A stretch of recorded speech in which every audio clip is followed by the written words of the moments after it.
Je vais essayer d'être aussi intéressant que ceux qui m'ont précédé aujourd'hui. Je vais vous parler de Veolia, une jeune entreprise née il y a 170 ans environ, présente sur 3 métiers: l'eau, les déchets et l'énergie. La société Veolia et la DSI de Veolia a décidé de faire le virage vers l'adoption du cloud public très tôt par rapport à des sociétés de taille équivalente. Donc, je crois que la première facture émise sur AWS, c'était en 2013 chez Veolia. Donc, les POC ont suivi avec les premières migrations en 2014-2015. Et ensuite, de 2018 à 2020, on a accéléré la migration vers le cloud public pour fermer la grande majorité de nos data centers à fin 2020. Et ensuite, on a continué ce qu'on appelle la long tail pendant les années suivantes. Donc, c'est un virage qui a été pris très tôt chez Veolia. On est passé par les transformations qui ont été présentées par mes prédécesseurs, donc ce n'est pas le sujet aujourd'hui. Ce dont on va parler aujourd'hui, c'est la mise à disposition d'une application au sein de tous les collaborateurs, auprès de tous les collaborateurs de Veolia, qui se prénomme Veolia Secure GPT. Une plateforme et une application à la fois, donc disponible à travers une application web, disponible également sur son smartphone et à travers une plateforme d'API. L'objectif étant de reconstruire par-dessus des briques qui vont pouvoir être réutilisées sur les applications existantes chez Veolia. Donc, cette application a été ouverte très tôt. Donc, on a ouvert cette application, c'était le 5 septembre 2023, donc il y a un peu plus d'un an, aux collaborateurs de Veolia, un peu partout dans le monde, directement, après une phase de bêta-test durant le mois d'août 2023. Donc, ça a été un projet qui a été lancé en très peu de temps, qui a démarré en juin, en réalité, sur la phase de design et de build, pour ensuite passer en production 3 mois plus tard. Donc ici, je vous rappelle l'anniversaire. On a en un an, je vais vous partager ce qui a été livré aux utilisateurs et après on va rentrer dans le détail technique de ce qui permet de pouvoir rendre cette plateforme aujourd'hui disponible pour l'ensemble de nos collaborateurs. Le premier point que je viens d'évoquer, la mise à disposition, l'ouverture de l'application et de la plateforme. Donc la plateforme, c'est l'accès par API à l'ensemble des fonctionnalités de l'application pour les différentes SI de Veolia. Après cela, quelques mois plus tard, on a étendu les services. Donc les premiers services qui s'appuyaient, pour la petite histoire, sur du GPT 3.5 lors de l'ouverture, donc s'appuyaient sur la plateforme Azure OpenAI, pour citer un concurrent, ont permis de mettre en place l'application, de pouvoir rendre différents services, donc services de chat classique, service de traduction, service d'interrogation de fichiers. 3 mois plus tard, on a étendu la plateforme à d'autres LLM, puisque dès le départ, elle avait été construite avec une approche dite agnostique, en s'appuyant sur un framework qui est assez connu sur le marché du LLM, donc qui s'appelle LangChain, pour étendre la liste des LLM mises à disposition des utilisateurs. Donc c'est à partir de ce moment-là que la plateforme AWS a été utilisée, puisqu'on a introduit de nombreux large language models qui sont servis directement par la plateforme Amazon Bedrock en mode dit serverless. Ce qui signifie qu'on ne provisionne rien à l'avance et qu'on ne consomme que ce qu'on paye, donc uniquement au token consommé. Ce qui a permis de pouvoir introduire de nouveaux services. Donc le service dit de base de connaissances, qu'est-ce que c'est? On a dans toutes nos entreprises des bases de connaissances qui sont disponibles, qui sont difficiles d'accès, qui sont très volumineuses. Et donc on a fourni un autre mode d'interaction avec ces bases de connaissances en les chargeant dans des bases dites vectorielles. Donc ce qui va permettre de pouvoir interroger en langage naturel ces bases-là, mais à l'échelle. Ce qui veut dire qu'on ne parle pas de 2, 3, mais aujourd'hui, on est à peu plus de 150 bases de connaissances qui sont en production, donc qui sont accessibles à différents sous-groupes de collaborateurs. Certaines bases de connaissances sont ouvertes à tous les collaborateurs chez Veolia, et d'autres, pour des raisons évidentes, sont restreintes à des sous-groupes. Également des images de génération d'images mises à disposition dans la plateforme, très pratique et très utilisée par les équipes marketing, les équipes produits, bien évidemment. Par la suite, on a rajouté d'autres services sur la plateforme. L'introduction du mode dit multimodal, donc la possibilité aux collaborateurs de pouvoir fournir des questions qui s'accompagnent de documents ou d'images pour pouvoir analyser dynamiquement ce contenu. Par la suite, on a également étendu cette plateforme au sein de Veolia pour leur donner accès à des fonctionnalités supplémentaires, donc des LLM supplémentaires. Autrement dit, à chaque fois qu'un LLM intéressant vient sur le marché, il est mis à disposition des collaborateurs dans les 2 à 3 semaines qui suivent. Ça va très très vite et ça permet de pouvoir offrir les meilleures solutions possibles à nos collaborateurs. Il y a plusieurs gains derrière. Il y a un gain d'un point de vue sécurité, l'objectif étant d'éviter que le Shadow IT sur ce sujet sensible se développe. Donc tout le monde aille prendre un abonnement à 20 $ sur une solution concurrente avec des questions qui contiennent des données de l'entreprise. Donc éviter l'exfiltration de données. Il y a également la problématique de former les collaborateurs. Il y a ceux qui, avant que ces outils arrivent en entreprise, ont été des early adopters, donc ont suivi la vague, les ont utilisés. Et à l'inverse, comme dans toute transition, vous avez des collaborateurs qui ont besoin d'être accompagnés. Donc c'est également quelque chose qu'on a mis en place dès le mois de novembre 2023, avec des formations à très grande échelle, où on forme des champions dans les différentes filiales de Veolia.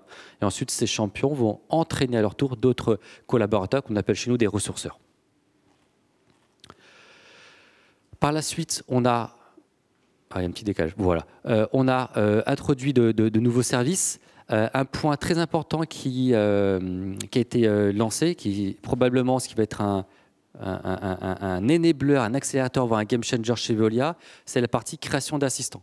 Donc on a construit une plateforme qui s'appuie sur 5 services assez génériques qui répondent aux besoins des collaborateurs, qui leur permet de pouvoir appréhender, utiliser au quotidien ces outils-là, qui s'appuient donc sur des LLM. L'objectif, c'est de ne pas les utiliser à tout va. L'objectif, c'est aussi de ne pas d'oublier les utiliser. Donc la meilleure façon, c'est de les utiliser, de se tromper de temps en temps pour en comprendre les forces et également les faiblesses et les limites. Donc accélérer très très rapidement l'adoption et la compréhension de ces nouvelles technologies. L'étape d'après, sur laquelle on a également travaillé en parallèle sur le premier semestre 2024, c'est l'extension de la plateforme pour leur permettre de créer des assistants, des GPTs ou des large agentic ou large action models. Avec une approche no-code, donc permettre de pouvoir directement dans la plateforme créer un agent sur lequel on va configurer les différents éléments d'un agent. La première étape, c'est des instructions. On va avoir accès à ce qu'on appelle le système prompt, donc des instructions qui sont fournies au LLM pour initier la discussion. À partir de cela, vous ouvrez déjà l'étendue des possibles. Et puis, vous avez des use cases qui vont demander d'aller un peu plus loin, qui vont avoir besoin d'interagir avec des applications ou avec des bases de connaissances ou avec des bases de données. Donc, pour ce faire, il y a des outils qui sont, tout ce qu'on appelle des tools, qui sont également proposés à l'utilisateur. Donc, il va pouvoir renforcer son assistant qui va être capable d'aller chercher des informations dans une base de connaissances, dans une base de données structurée ou dans d'autres types d'applications chez Veolia. L'objectif étant de pouvoir offrir un autre mode de consommation de la donnée, mais également d'étendre la possibilité de croiser des données. On a eu, et on a encore, bien sûr, chez toutes nos organisations, chez tous nos DSI, là, une approche data lake, puis data warehouse, puis l'approche data lake, puis l'approche lakehouse. L'approche workflow qu'on va retrouver dans un agent va pouvoir ouvrir de nouvelles possibilités, puisque vous donnez la capacité à un système d'information de pouvoir interroger simultanément plusieurs sources, plusieurs applications pour pouvoir permettre de donner une réponse plus complète à l'utilisateur. Ça, c'est la première étape de nos assistants. Donc aujourd'hui, on est sur des accès en lecture. Et puis l'étape d'après, ça sera d'ouvrir l'accès en écriture. Donc de pouvoir interagir directement avec une base de données, avec un ERP ou avec d'autres types d'applications à travers une interface en langage naturel. Là, on est plutôt sur on est plus sur un enjeu technique, puisque derrière, on sait le faire. À partir du moment où vous interrogez une API en lecture, en écriture, la difficulté technique est la même. C'est un enjeu de change management qu'il va falloir mettre en place. Comment est-ce qu'on met en place les bonnes vérifications, les bons tests qui vont bien, afin de s'assurer que ça ne soit pas contre-productif. Puisque si un jour, on avait un incident en production à cause de ce type d'agent, on peut imaginer très rapidement la déception et le changement de mindset que ça pourra introduire dans l'esprit des collaborateurs. Donc c'est quelque chose qu'on veut bien sûr éviter. La plateforme qui a continué à grandir mois après mois. Donc vous voyez ici l'ensemble de la timeline. Il y a quelques jours, c'était la semaine dernière, on a mis à disposition une nouvelle interface web qui agrège tous les services dont je vous ai parlé. On avait démarré très très vite et en moins de 3 mois, on est passé en production. Donc chacun des services était accessible via une URL différente. Donc ils sont tous intégrés sous la même interface web et donc beaucoup plus facile d'accès, avec également des enrichissements pour aider, accompagner l'utilisateur avec des wizards via cette nouvelle interface. Et puis on a l'ambition le mois prochain, donc dans quelques semaines, d'ouvrir la partie assistant. Donc on a depuis le mois de juin poké, testé, validé que cette plateforme de création d'assistants fonctionnait et on est en train de parachever cette partie-là pour pouvoir l'ouvrir aux collaborateurs de Veolia le mois prochain. Quelques chiffres sur l'usage et l'adoption de cette plateforme. Donc vous avez derrière moi le nombre d'utilisateurs actifs de la plateforme. Donc Veolia, c'est une société qui compte un peu presque 220 000 collaborateurs, dont 47-48 000 cols blancs. Notre cible, c'est d'atteindre la totalité de ces cols blancs, donc presque 50 000 collaborateurs, à travers l'application web. Donc on espère pouvoir atteindre cet objectif l'année prochaine, on n'est plus très loin. La semaine dernière, on était à quasiment 39 000 utilisateurs actifs. Donc on continue à suivre une très belle croissance. Et l'année prochaine sera aussi une année de transition, je l'espère chez nous, chez Veolia, pour toucher l'école bleue. Pour toucher l'école bleue, la stratégie et notre vision est la suivante. Ces outils-là vont être mis à disposition dans les applications qu'utilisent nos opérateurs dans les usines, par exemple, ou sur site directement par API. Donc, ils n'utiliseront pas l'application web qui s'adresse plutôt au col blanc, mais à travers des applications existantes. Donc, on va augmenter les applications chez Veolia à travers les API offertes par la plateforme Veolia Secure GPT, que ce soit avec des services génériques ou des services de type assistant qui permettent de pouvoir requêter des API et des bases de données structurées et non structurées. Également ici, c'est quelques chiffres sur le nombre de personnes qui ont été formées, le nombre de champions qui ont été également perfectionnés sur la plateforme, à partir de la plateforme. Donc toutes les formations se font directement sur la plateforme. Et également, vous avez un indicateur très intéressant. Un collaborateur utilise en moyenne la plateforme un jour sur 2. Il y a 5 jours travaillés dans une semaine, 2,4 visites en moyenne par semaine. Donc on est quasiment un jour sur 2, chacun des collaborateurs chez Veolia utilise la plateforme. Donc c'est une application qui est presque autant ouverte que la messagerie. Et beaucoup de collaborateurs, c'est ce qu'ils me racontent, c'est j'ai 2 onglets qui sont ouverts tous les jours, ma messagerie web professionnelle et Veolia Secure GPT. Quelques chiffres que je mentionnais tout à l'heure en introduction, le nombre de bases de connaissances qui sont passées en production. Donc, ce sont des bases de connaissances qui existaient chez Veolia, on ne les a pas inventées. On est un enabler technologique, ce qui signifie qu'on a fourni une plateforme qui permet de pouvoir intégrer, vectoriser, chunker ces données-là et les rendre interrogeables facilement. C'est là notre rôle. On ne se substitue pas aux différentes équipes fonctionnelles qui maintiennent depuis des années ces bases de connaissances, mais on leur offre une nouvelle exposition et un mode de consommation beaucoup plus facile. Un exemple très clair et très simple à comprendre, avec la recherche sémantique, je peux trouver une information même si je n'utilise pas exactement le bon terme technique.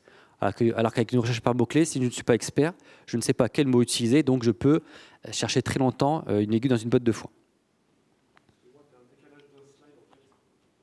Ah, merci. Merci. L'approche qui a été adoptée, donc une approche agile comme sur tous nos projets de développement. Donc on a développé cette plateforme-là en interne avec des développeurs et des compétences d'architecture qui sont entièrement internalisées, étendues avec quelques ressources en externe bien sûr, pour avoir toujours une équipe mixte sur ce type de projet. Chose intéressante qui a été mise en place, c'est qu'on a utilisé ces retours d'expérience, donc de septembre à mai, pour pouvoir identifier des équipes, des collaborateurs avec une très forte appétence et construire une bibliothèque de prompts mise à disposition dans l'application, puisque poser une bonne question ou ça demande de l'expérience, ça demande un peu d'aide aussi. Et avoir des exemples de questions pertinentes formulées de façon efficace en fonction du use case sur lequel je travaille, ça aide beaucoup. Ça aide beaucoup. Moi, la première fois que j'utilise ce type d'outil, c'est un problème que j'avais à résoudre par moi-même. Je peux poser 10, 12, 13, 14 questions différentes qui sont juste des formulations différentes avant d'arriver à trouver la bonne réponse à la question que je cherche. Donc, s'il y a un utilisateur lambda, on le laisse tergiverser et faire autant d'itérations, on risque de le perdre. C'est pour ça que cette bibliothèque de prompt, qui n'est pas un enjeu technique, c'est pas très compliqué à mettre en place, mais est très important pour la transition et pour le change management, pour l'adoption de ce type de technologie auprès des collaborateurs de Veolia.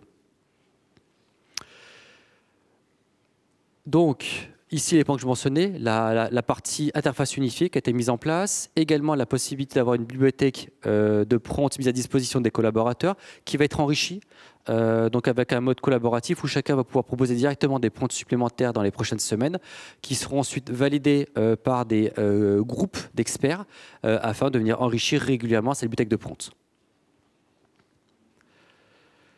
Qu'est-ce qui va arriver? Qu'est-ce qu'on va mettre en place ces prochaines semaines, ces prochains mois chez Veolia? Je vous l'ai dit, on a 5 services core qui ont été mis en place, qui tournent très très bien, avec 7 ou 8 LLM qui sont fournis par la plateforme Amazon Bedrock. Donc on a Claude 3, Claude 3.5, Llama 3, Llama 3.1, Stability AXL, le Stability 3 avec le nouveau modèle de génération d'images également qui est consommé via cette plateforme, Mistral Large et les 2 modèles intermédiaires de Mistral qui sont également disponibles sur la plateforme. Donc on a ouvert un panel très très large de modèles via la plateforme Amazon Bedrock pour l'ensemble des collaborateurs de Veolia. Donc très très très utile. Avec l'avantage de pouvoir également utiliser des fonctionnalités de sécurité. Donc vous allez pouvoir, par exemple, filtrer des prompts en fonction d'un niveau de risque. Donc vous avez 4 catégories de filtrage si ça vous intéresse.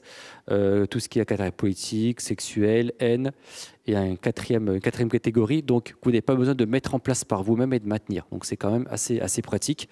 Et c'est des choses que vous pouvez mettre en place soit en mode écoute, soit en mode bloqueur, avec une réponse qui est fournie à l'utilisateur pour lui expliquer pourquoi est-ce que sa question ne convient pas. Évidemment, on a également une politique d'utilisation de l'application qui est mise à disposition et que les collaborateurs doivent valider avant de commencer à l'utiliser. Sinon, l'accès est bloqué.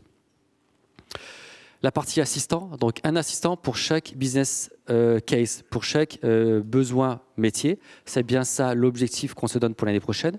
Donc on va ouvrir à grande échelle et à tout Veolia le mois prochain cet ensemble de fonctionnalités. L'objectif étant d'accélérer, donc de pouvoir mettre en place des assistants au fur et à mesure et de se démultiplier, puisqu'on a mis en place les premiers services. Ces services ne sont ni plus ni moins que des assistants spécialisés ou génériques. Et l'objectif, c'est d'accélérer. Et la meilleure façon d'accélérer, c'est de donner la main aux utilisateurs pour qu'ils puissent eux-mêmes créer ces assistants. Et donc là, on est en train de modifier l'organisation, puisqu'il va falloir accompagner nos collaborateurs au niveau des DSI à faire du système prompt. Donc, c'est un terme qui est galvaudé, qui est utilisé par beaucoup de gens. Je fais du prompt engineering. En réalité, poser une question à un assistant qui est déjà créé ou un service qui est déjà créé, ce n'est pas du prompt engineering. C'est une vraie compétence, mais ce n'est pas encore du prompt engineering. Et là, on va devoir les former à faire du vrai prompt engineering pour qu'ils puissent, DSI par DSI, puisque Veolia, c'est plus de 40 DSI dans le monde, accompagner les équipes métiers pour mettre en place ces assistants-là. Et donc, utiliser ces canaux, ces courroies de transmission pour pouvoir aborder cette nouvelle plateforme, mais également l'utiliser au mieux. Puisque vous savez que très souvent, les gens s'arrêtent au premier échec en disant « ça ne marche pas ». Et sur ce type de technologie, si le prompt n'est pas bien écrit, n'est pas bien optimisé, vous n'avez pas de résultat. Ce n'est même pas un mauvais résultat, vous n'avez pas de résultat. Donc c'est très important ce travail d'affinage du système prompt.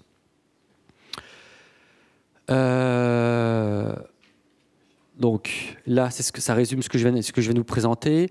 Vous avez 3 exemples en termes de complexité d'assistant. Le premier niveau, c'est ce que je mentionnais, on s'intéresse uniquement à la partie système prompt, aux instructions que vous fournissez à votre LLM, et vous allez de cette façon-là pouvoir résoudre 80% des use cases. Vraiment. Et ensuite, vous allez avoir 10 à 15% des use cases qu'on estime auront besoin d'atteindre le niveau 2. Donc là, on va interagir avec une base de connaissances. Et puis le troisième niveau, on va interagir avec d'autres systèmes d'information, d'autres sources d'information, qui peuvent être une base de données structurée, qui peuvent être l'API d'une application, qui peuvent être le data lake de Veolia. Donc là, on va aller chercher les derniers use cases les plus compliqués à mettre en œuvre à travers ce troisième niveau d'assistant. Donc je vous remercie. J'essaie d'être très très rapide pour vous laisser du temps pour les questions s'il y en a bien sûr. Et j'espère que cette présentation vous a été utile.